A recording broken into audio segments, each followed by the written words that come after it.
Assalamualaikum warahmatullahi wabarakatuh. Halo, saya Nana Paminggia. Saya melakukan percobaan paku dalam minyak goreng dan paku dalam air garam.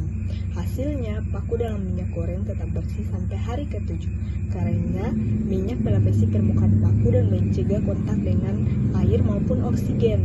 Sementara itu, paku dalam air garam mulai berkarat di hari ke-5. Karatnya lebih pekat dibanding air biasa karena garam mempercepat reaksi korosi. Assalamualaikum warahmatullahi wabarakatuh. Halo, perkenalkan nama saya Safina. Di sini saya akan menjelaskan paku dalam minyak tanah dan paku air biasa.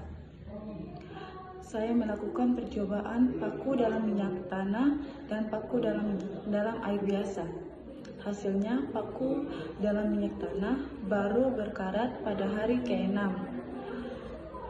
Minyak tanah melindungi sebagian tapi banyak bisa ditembus oleh sedikit air dan oksigen.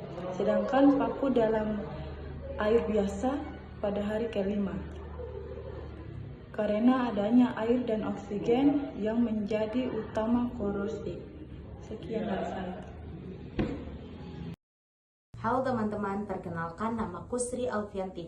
Aku mengamati dua percobaan, yaitu paku dicelupkan di dalam air jeruk nipis dan paku dicelupkan di dalam air mendidih, air panas mendidih.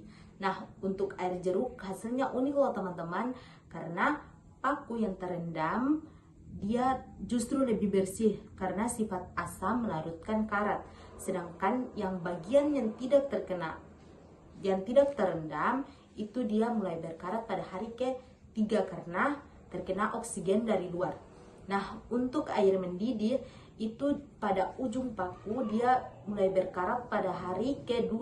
Tapi karena selama pengamatan tabungnya sering dibuka, akhirnya uap air kembali masuk sehingga hasilnya kurang maksimal. Itu jadi kelemahan percobaan kami teman-teman. Halo, saya Firly. Saya mengamati paku tanpa papan dan juga paku dengan kapas. Nah, paku tanpa papan tetap mengalami potensi korosi karena terkena oksigen dan kelembapan udara.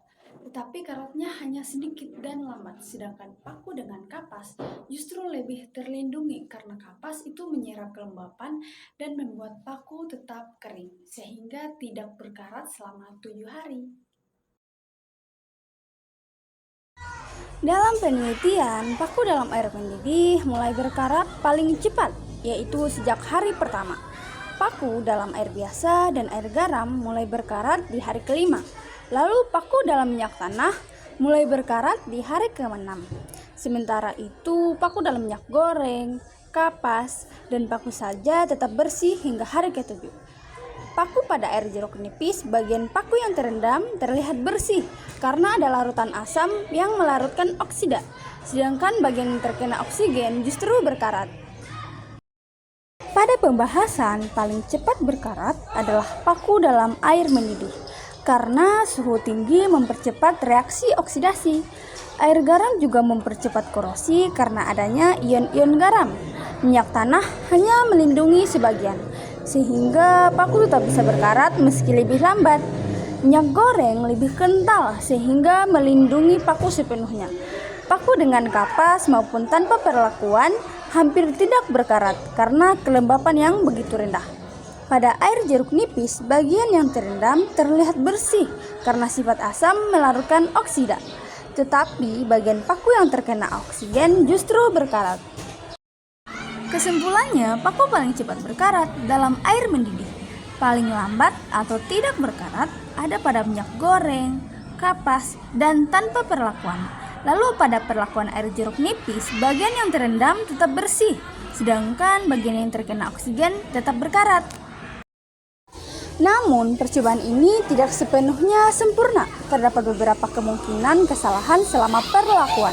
Misalnya, air mendidih sering dibuka sehingga memungkinkan oksigen dari luar masuk hingga memengaruhi hasil. Lalu ada jenis paku yang digunakan tidak seragam sehingga laju karat bisa berbeda.